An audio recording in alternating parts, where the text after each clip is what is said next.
ကျွန်တော်3D မိတ်ဆွေများမင်္ဂလာပါခင်ဗျာဒီနေ့ကတော့ဒါကျွန်တော်3D မိတ်ဆွေများအတွက်ပေါ့နော် tricycle နဲ့အပူခွကနန်းလေးဒါမေးထားတဲ့မိတ်ဆွေတွေအတွက်ကျွန်တော်ပြပေးမယ်နော်အဲ့တော့ကျွန်တော်တို့ကလင်နာတစ်ကြောလုံးမှာပေါ့နော်နှစ်ဦးမှာကျွန်တော်တို့ဒီခါသုံးလုံးပေါင်းလေးလို့ရိုက်တယ်ခါသုံးလုံးပေါင်းခွန်လို့ရိုက်တယ်ပေါ့နော်ခါသုံးလုံးပေါင်းလေးကခွာလေးလို့ဖြစ်ပြီးတော့ခါ6လုံးပေါင်းချင်းက17ဖြစ်လို့တက်ခါပေါ့နော်အဲ့တော့နှစ်ဦးမှာကျွန်တော်တက်ခါခွာလေးနဲ့ပရိတ်9လို့ကြတာကလင်နာတစ်ကြောလုံးမှာ3ကပ်ပဲရှိရပေါ့နော်93မှာတစ်ချိန်ဖြစ်တာပေါ့နော်2009မှာတစ်ချိန်ဖြစ်တာပေါ့နော်2023မှာတစ်ချိန်ဖြစ်တာပေါ့နော်အဲ့တော့နှစ်ဦးမှာတက်ခါခွာလေးလို့ရိုက်ပြရတယ်သူ့ရဲ့နောက်နှစ်မှာဒါနှစ်ဦးမှာခွန်ခါလို့ရိုက်တယ်သူ့ရဲ့နောက်နဲ့နှစ်ဦးမှာခွန်ခါလို့ရိုက်တယ်သူ့ရဲ့နောက်နဲ့နှစ်ဦးမှာခွန်ခါလို့ရိုက်တယ်ပေါ့နော်အဲ့လိုခွန်ခါလို့ရိုက်ပြရတယ်သူ့ရဲ့နောက်နှစ်မှာပေါ့နော်ကျွန်တော်တို့ဒီ try ဆိုတဲ့ကဏ္ဍတစ်ခွက်ထွက်တယ်ပေါ့နော်အဲ try ဆိုတဲ့ကဏ္ဍလေးကဘယ်ချိန်မှာထွက်လဲဆိုလို့ရှိရင်သူ့ရဲ့ဘေးနားလေးမှာထွက်တဲ့ကဏ္ဍဒီကဏ္ဍကသူ့ရဲ့ရှေ့တစ်နှစ်ကျော်ကဏ္ဍပေါ့နော်ကျွန်တော်တို့ဒီခါသုံးလုံးပေါင်းလေးခါသုံးလုံးပေါင်းခွန်းလို့ဖြစ်တဲ့နှစ်ထက်ကကဏ္ဍတစ်ခွက်ကဒီဘေးနှစ်ကနေသူ့ရဲ့တစ်နှစ်ကျော်ပေါ့နော်လိုက်ထွက်ပြီးတာနဲ့သူ့ရဲ့အောက်မှာသူ့ရဲ့ဘေးနားလေးမှာပေါ့နော် try ဆိုတဲ့ကဏ္ဍလေးထွက်တယ်နော်သူထွက်မယ်ဆိုရင်အစထွက်တော့ break ရှေ့ရဲ့အောက်မှာလိုက်ထွက်တာပေါ့နော်ဒါတကတ်ပေါ့နော်ဒုတိယတကနှစ်ဦးမှာကျွန်တော်တို့ဒီတက်ခါခွာလေးနဲ့ break 9လို့ရိုက်ပြီပေါ့နော်တက်ခါခွာတက်ခါခွာလေးနဲ့ break 9လို့ရိုက်ပြီးရတယ်သူ့ရဲ့နောက်နဲ့နှစ်ဦးမှာလည်းခွန်ခါလို့ရိုက်ပြီပေါ့နော်ခွန်ခါလို့ရိုက်ပြီးရတယ်သူ့ရဲ့နောက်နဲ့မှာ try ဆိုတဲ့ကဏ္ဍတစ်ခွက်ထွက်တယ်ပေါ့နော်ဒီနားလေးမှာပေါ့နော်ကျွန်တော်ဒီ2008မှာလည်းဒီမှာခါသုံးလုံးပေါင်းလေးခါသုံးလုံးပေါင်းခါသုံးလုံးပေါင်းလေးခါသုံးလုံးပေါင်းခုံလို့ဖြစ်တယ်သူ့ရဲ့နောက်နဲ့နှစ်ဦးမှာလည်းတက်ခါခွာလေးလို့ break 9လို့ရိုက်တယ်အဲ့လိုရိုက်ပြီးတော့သူ့ရဲ့နောက်နဲ့မှာလည်းခွန်ခါလို့ရိုက်တယ်ခွန်ခါလို့ရိုက်တယ်နဲ့သူ့ရဲ့နောက်နဲ့မှာလည်းဒါ try ဆိုတဲ့ကဏ္ဍလေးထွက်တယ်ပေါ့နော်သူရှိတဲ့အတိုင်းပဲ try လို့ထွက်မယ်ဆိုရင်သူ့ရဲ့ဘေးနားလေးမှာထွက်တဲ့ကဏ္ဍဒီကဏ္ဍကကျွန်တော်တို့သူ့ရဲ့တစ်နှစ်ကျော်ကဏ္ဍပေါ့နော်ကျွန်တော်တို့နှစ်ဦးမှာကျွန်တော်ခါသုံးလုံးပေါင်းလေးခါသုံးလုံးပေါင်းခွန်းလို့ဖြစ်ထားတဲ့နှစ်ထက်ကကဏ္ဍတစ်ခွက်993ဆိုတဲ့ကဏ္ဍကိုဒီမှာ993လို့သူ့ရဲ့တစ်နှစ်ကျော်မှာလိုက်ရွှေ့ပြီးတော့မှသူ့ရဲ့ဘေးနားမှာ try ဆိုတဲ့ကဏ္ဍလေးကိုပေးတာပေါ့နော် try ဆိုတဲ့ကဏ္ဍလေးကိုပေးဖို့အတွက်လည်းသူ့ရဲ့အပေါ်မှာ break အစထွက်တော့ကျွန်တော်တို့ဒီ break ရှေ့ရဲ့အောက်ပေါ့နော်ဒုတိယထွက်တော့ break 9ရဲ့အောက်မှာ try ဆိုတဲ့ကဏ္ဍလေးထွက်တယ်ပေါ့နော်သူ့ရဲ့ဘေးနားလေးမှာထွက်တဲ့ဒီကဏ္ဍကလည်းသူ့ရဲ့တစ်နှစ်ကျော်ကဏ္ဍပေါ့နော်သူ့ရဲ့ဘေးနားလေးမှာထွက်တဲ့ဒီကဏ္ဍကလည်းသူ့ရဲ့တစ်နှစ်ကျော်ကဏ္ဍပေါ့နော်အဲ့တော့ဒီနားလေးမှာလည်းကျွန်တော်တို့ဒီ2022မှာလည်းခါသုံးလုံးပေါင်းလေးခါသုံးလုံးပေါင်းခွန်လို့ဖြစ်ပြီပေါ့နော်နေဦးမှာလည်းတက်ခါခွာလေးလို့ရိုက်ထားတယ်သူ့ရဲ့ဘေးနားလေးမှာလည်းခွန်ခါလို့ရိုက်ထားပြီဆိုတော့ဒီနှစ်ထဲမှာ try ဆိုတဲ့ကဏ္ဍလေးတစ်ခွက်ထွက်အောင်မှာပေါ့နော်ဘယ်အချိန်မှာထွက်မလဲဆိုရင်ကျွန်တော်တို့ကဒီလက်ရှိအချိန်လေးမှာဒါတော်တော်လေးကောင်းနေရပါတော့ဘာလို့လဲဆိုရင်ဒီ93ညလေးသူ့ရဲ့ဘေးနားလေးမှာထွက်တဲ့93ညလေးဆိုတာသူ့ရဲ့တစ်နှစ်ကျော်ကဏ္ဍပေါ့နော်ရှေ့ကအတိုင်းပဲကျွန်တော်ခါသုံးလုံးပေါင်းလေးခါသုံးလုံးပေါင်းခွန်လို့ဖြစ်တဲ့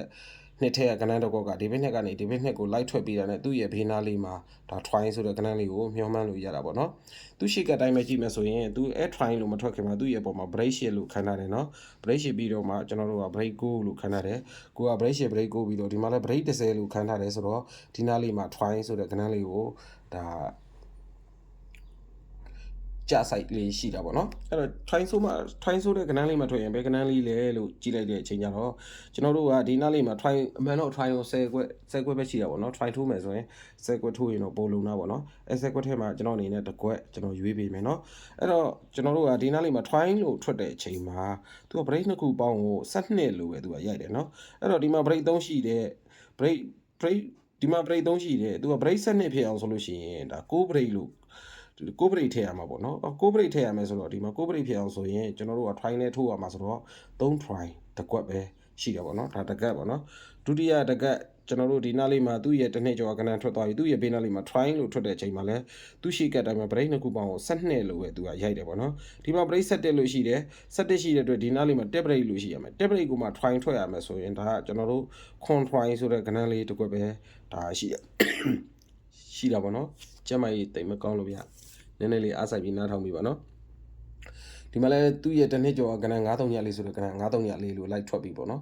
်ထွက်ပြီးဆိုတော့သူ့ရဲ့ဘေးနားလေးမှာထွက်ရမယ်ဆို try လို့ထွက်မယ်ဆိုရင်သူက break နှစ်ခုပေါင်း12လို့ဖြစ်ရမယ်ဆိုတော့ဒီနားလေးမှာကျွန်တော်တို့ကဒီမှာ break 9ရှိတဲ့အတွက်ဒီနားလေးမှာ break 3ပဲဖြစ်ရတော့မှာပေါ့နော် break 3ဆိုလို့ရှိရင်ကျွန်တော်တို့က break 3ကို try ထွက်ရမယ်ဆိုရင်တစ် try ဆိုတဲ့ကဏ္ဍလေးပဲဒါရှိတာပေါ့နော်ကျွန်တော်ပြောတာရှင်းမယ်လို့ထင်ပါနော်ဒီမှာခါသုံးလုံးပေါင်းလေးခါသုံးလုံးပေါင်းခွန်လို့ဖြစ်တယ်နှစ်ဦးမှာတစ်ခါခွာလေးလို့ရိုက်တယ်သူ့ရဲ့နောက်နဲ့မှာခွန်ခါလို့ရိုက်တယ်ခွန်ခါရဲ့နောက်နဲ့မှာ try ဆိုတဲ့ကဏ္ဍလေးထွက်တယ်အဲ try ဆိုတဲ့ကဏ္ဍလေးဘယ်အချိန်မှာထွက်လဲဆိုရင်သူ့ရဲ့ဘေးနားလေးမှာထွက်တဲ့ဒီ9 260ဆိုတဲ့ကဏ္ဍသူ့ရဲ့တစ်နှစ်ကျော်ကဒီခါသုံးလုံးပေါင်း4ခါသုံးလုံးပေါင်းခွန်လို့ဖြစ်တဲ့နှစ်ထက်ကကဏ္ဍတစ်ကွက်ဖြစ်တဲ့ကဏ္ဍတစ်ကွက်ကဒီဘက်နှစ်ကနေဒီဘက်သူ့ရဲ့တစ်နှစ်ကျော်လိုက်ထွက်တယ်ပေါ့နော်လိုက်ထွက်ပြီးတဲ့နဲ့သူ့ရဲ့ဘေးနားလေးမှာ try ဆိုတဲ့ကဏ္ဍလေးထွက်တယ်သူထွက်ဖို့အတွက်ကိုလည်းသူ့ရဲ့အပေါ်လေးမှာဒါ break shit ဆိုအစထွက်တော့ break shit ပေါ့နော် break shit ရဲ့အောက်မှာကျတယ် break 9ရဲ့အောက်မှာကျတယ် break 10ရဲ့အောက်မှာကျမယ်ပေါ့နော်ကျွန်တော်ဆိုလိုတာအဲ့လိုလေးပေါ့နော်အဲ့တော့ဒီမှာလဲကျွန်တော်နေဦးမှာဒီခါသုံးလုံးပေါင်း4ခါသုံးလုံးပေါင်းခွန်ခါသုံးပေါင်းလေခါသုံးလုံးပေါင်းခွန်လို့ဖြစ်တယ်နေဦးမှာတက်ခါခွာလေးလို့ရိုက်တယ်သူရဲ့နောက်နဲ့မှာခွန်ခါလို့ရိုက်တယ်သူရဲ့နောက်နဲ့မှာ try ဆိုတဲ့ကဏ္ဍတစ်ခွက်ကလိုက်ပြီးတယ်ပေါ့နော်ပြီးတဲ့အချိန်မှာလဲသူ့ရဲ့ဘေးနားလေးမှာထွက်တဲ့993ဆိုတဲ့ကဏ္ဍသူ့ရဲ့တစ်နှစ်ကျော်ကကဏ္ဍပေါ့နော်993ကဒီ993ဆိုတဲ့ကဏ္ဍလေးကတစ်နှစ်ကျော်ကဏ္ဍကဒီသူ့ရဲ့ဘေးနားလေးကိုလာရိုက်တယ်လာရိုက်ထန်တဲ့သူ့ရဲ့ဘေးနားလေးမှာ try ဆိုတဲ့ကဏ္ဍလေးထွက်တယ်ပေါ့နော်အစကျွန်တော်ပြောသလိုပဲ break နှစ်ခုပေါင်းကို12လို့ရိုက်တယ်ပေါ့နော်ဒီမှာလဲကျွန်တော်တို့ဒီမှာ break တဲ့ဆိုတော့ break နှစ်ခုပေါင်းကိုသူကလဲ12လို့ပဲရိုက်သွားတယ်နော်ဒီမှာခါသုံးလုံးပေါင်း4ခါသုံးလုံးပေါင်းခွန်လို့ဖြစ်တယ်နေဦးမှာတက်ခါခွာလေးလို့ရိုက်တယ်တက်ခါခွာလေးရိုက်ပြီးသူ့ရဲ့နောက်နဲ့နေဦးမှာခွန်ခါလို့ရိုက်တယ်ခွန်ခါလို့ရိုက်ပြီးနဲ့သူ့ရဲ့နောက်နဲ့မှာ try လို့ထွက်ရမယ်ဘယ်အချိန်မှာထွက်ရမလဲဆိုရင်ဒီတက်ခါခွာလေးနှစ်ထက်ကsorry ဒီခါသုံးလုံးပေါင်း4ခါသုံးလုံးပေါင်းခွန်လို့ဖြစ်တဲ့နှစ်ထက်ကကဏ္ဍတစ်ခုကဒီဘက်နဲ့ကနေဒီဘက်သူ့ရဲ့တစ်နှစ်ကျော်ဒီဘက်နဲ့ကိုလိုက်ထွက်ရမယ်အဲ့လိုထွက်ပြီးရင်သူ့ရဲ့ဘေးလမ်းလေးမှာ try ဆိုတဲ့ကဏ္ဍလေးကိုမျှော်မှန်းလို့ရတယ်ပေါ့နော်အစထွက်တော့ break 8ရဲ့အောက်ဒုတိယထွက်တော့ break 9ရဲ့အောက်တတိယထွက်တော့ break 10ရဲ့အောက်ပေါ့နော် break နှစ်ခုပေါင်းကို12လို့ဖြစ်ရမယ်ဆိုလို့ရှိရင်ဒီမှာ break 9ရှိတဲ့အတွက်ဒီနားလေးမှာ break 3ပဲဖြစ်ရမှာပေါ့နော် break 3ဖြစ်ရမယ် try ဖြစ်ရမယ်ဆိုရင်တော့တစ် try ဆိုတဲ့ကဏ္ဍလေးပေါ့နော်ဒီချိန်မှာဒါတင့်တော်ပါရဲ့နော်လုံခြုံအောင်ဆိုရင်တော့ try ကြိုက်တယ်ဆိုရင်တော့10ခွက် line လေးထိုးပေးပါနော်နောက်ထပ်ကျွန်တော်တို့ပူခွာနဲ့ break line လေးနဲ့ကဏ္ဍတစ်ခွက်ထပ်ပြပေးပါဦးမနော်ဒါလေးကတော့ဒါကျွန်တော်တို့မွေးကွက်စိုက်ကြလေးပေါ့နော်220ချ line လေးနဲ့ကျွန်တော်တို့ဘူပရိတ်လို့ရိုက်တယ်သူ့ရဲ့အောက်မှာပူခွာနဲ့ခွန်ပရိတ်လို့ရိုက်တယ်ပေါ့နော်ဒါပြီးခဲ့တဲ့အချိန်တုန်းကလည်းကျွန်တော်တို့ဒီပြခဲ့ပြီးသားပေါ့နော်ဒီ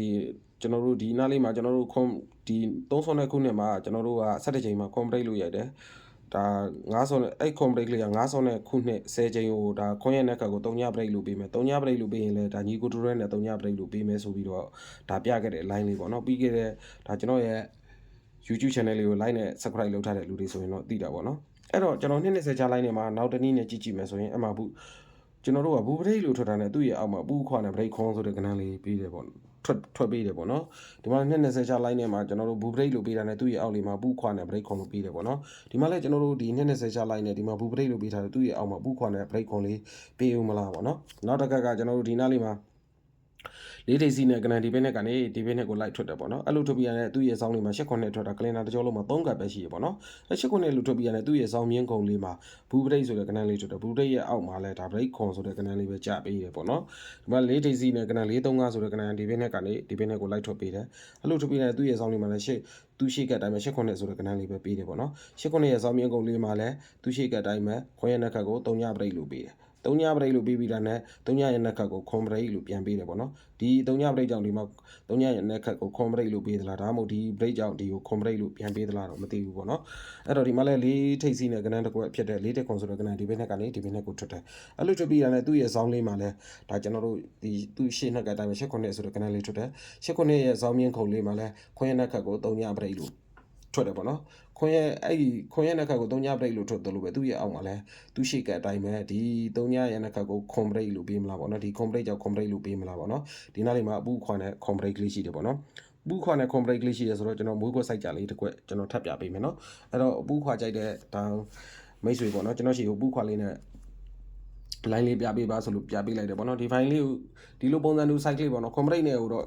ရင်းနေကြတဲ့ဒါခွန်ပါတော့ complete တွေကတော့ဒါ900တို့3ခွန်ခွန်တို့ဒါကျွန်တော်တို့ပြပေးသားပေါ့နော်အဲ့တော့ဒုတိယတစ် line ကျွန်တော်တို့ခွန်မပါဘူးတခြားကဏ္ဍနဲ့ထွက်မှာဆိုရင်ဒီကဏ္ဍလေးဖြစ်နိုင်တယ်ပေါ့နော်အဲ့တော့2002ခုနှစ်မှာကျွန်တော်တို့ဒီခွန်ခါလို့ရတယ်ပေါ့နှင်းဦးမှာခွန်ခါလို့ရတယ်ခွန်ခါလို့ရိုက်ပြတဲ့ခွန်ရဲ့နှက်ခတ်3ညပရိတ်ဖြစ်တဲ့ခွန်ပါတော့3ညပရိတ်ပေါ့နော်3ညပရိတ်ကိုမှနှက်ခတ်တွဲနဲ့380ဆိုတော့ကဏ္ဍပြန်ကြရိုက်တာကလင်နာတစ်ကြောလုံးမှာ3ကပ်ပဲရှိရနော်ကျွန်တော်တို့ဒီခွန်ခါလို့ရိုက်တဲ့ခွန်ရဲ့နှက်ခတ်3ညပရိတ်380ကဏ္ဍလေးပြန်ကြရိုက်တာ3ကပ်ပဲရှိတယ်2003ခုနှစ်မှာတစ်ချိန်ရှိတယ်ပေါ့နော်အဲ့တော့ခွန်ရဲ့နှက်ခတ်ဒီကျွန်တော်တို့ဒီ380ဆိုတဲ့ကဏ္ဍပြန်ကြရိုက်တယ်ပြန်ကြရိုက်ပြီးတော့သူ့ရဲ့နောက်နှစ်မှာ break set တဲ့ကဏ္ဍဖြစ်တဲ့ break set တဲ့ကဏ္ဍတစ်ခုကသူ့ရဲ့တစ်နှစ်ကျော်လိုက်ထွက်တယ်ပေါ့နော်9ခုခွန်ဆိုတဲ့ကဏ္ဍသူ့ရဲ့တစ်နှစ်ကျော်လိုက်ထွက်တယ်အဲ့လိုထွက်ပြီးတော့သူ့ရဲ့နောက်နှစ်မှာတင်ကားတဲ့ဆိုတဲ့ကဏ္ဍတဲ့လိုက်ထွက်တယ်နော်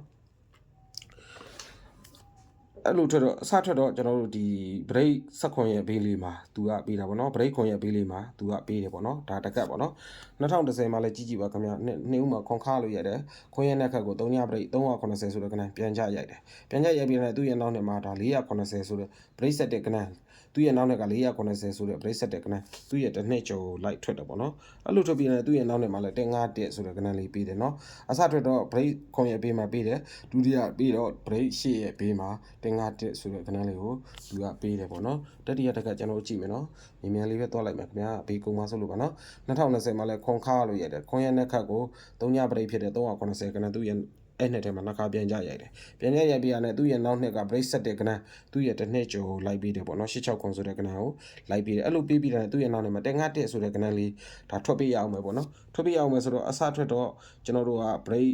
ဒါခွန်ရဲ့ဘေးပေါ့နော်ဒုတိယထွက်တော့ break ရဲ့ဘေးဆိုတော့တတိယဒီနားလေးမှာကျွန်တော်တို့ဒီ break 9ရဲ့ဘေးလေးမှာပေါ့နော်ဒီချိန်မှာဆက်ပြအောင်မယ်ဆိုတော့116 1ချင်းလေးတွေပါရှိတယ်ပေါ့နော်အဲ့တော့အဓိကတော့ဒီနားလေးမှာ break ခွန် break 10 break 9ရဲ့ဘေးလေးမှာ151လေးဒါရှိတယ်ပေါ့နော် try ကြရင်တော့1 လေးရှိတယ်ဆိုတဲ့အကြောင်းကိုဒါကျွန်တော်ရဲ့ 3D မိတ်ဆွေများကိုဒီ2025 17ချိန်အတွက်ဒါကျွန်တော်ရဲ့ channel လေးကို like နဲ့ subscribe လုပ်ထားတဲ့မိတ်ဆွေများအတွက်ဒါ1 လေးနဲ့ထိုင်ထိုးရင်တော့10ခွက်ထိုးတာလုံတာပေါ့နော်အဓိကတော့ကျွန်တော်ကတက်ထိုင်လေးကြိုက်တယ်ပြီးကြလို့ရှိရင်လည်းဒါဒီချိန်မှာပူးခွာကြိုက်တဲ့လူတွေအတွက်ပူးခွာနဲ့ break ခွန်ကြိုက်တဲ့လူတွေအတွက်ဒါ break ခွန် line တွေကတော့ပြပြီးသားပေါ့နော်အဲ့တော့1 5တက်ကလေးထိုးလို့ရပါတယ်နော်အဲ့တော့ဒီကျွန်တော်ရဲ့ 3D မိတ်ဆွေများအနေနဲ့ကျွန်တော်ရွေးချယ်ထားတဲ့ဒါ17ချိန်အတွက်အော့ကွက်ကလေးပေါ့နော်အော့ကွက်တစ်ခွက်နဲ့ရန်ကွက်3ခွက်ရွေးထားတာလေးရှိပါနော်အဲ့ဒါလေးကိုလိုချင်တယ်ဆိုရင်တော့ကျွန်တော်အနေနဲ့တစ်ချိန်စာပညာကြီးလေးပေါ့နော်ပညာကြီးလေးနဲ့ကလင်နာဘိုးလေးပေါ့နော်1000ယူပါတယ်ခင်ဗျဒီ3944ကိုခွန်ကိုလေး439ကနေလာရောက်ဆက်သွယ်ပြီးတော့တစ်ချိန်စာ1000နဲ့လာရောက်ဆက်သွယ်ပြီးတော့အားပေးလို့ရပါတယ်နော်နောက်ထပ်လည်းဗီဒီယိုဖိုင်လေးတွေထပ်ပြီးတော့ဒါကျွန်တော်ရဲ့ 3D မိတ်ဆွေများအတွက်အားဖြည့်ပြီးတော့တင်ပေးပါဦးမယ်ခင်ဗျာ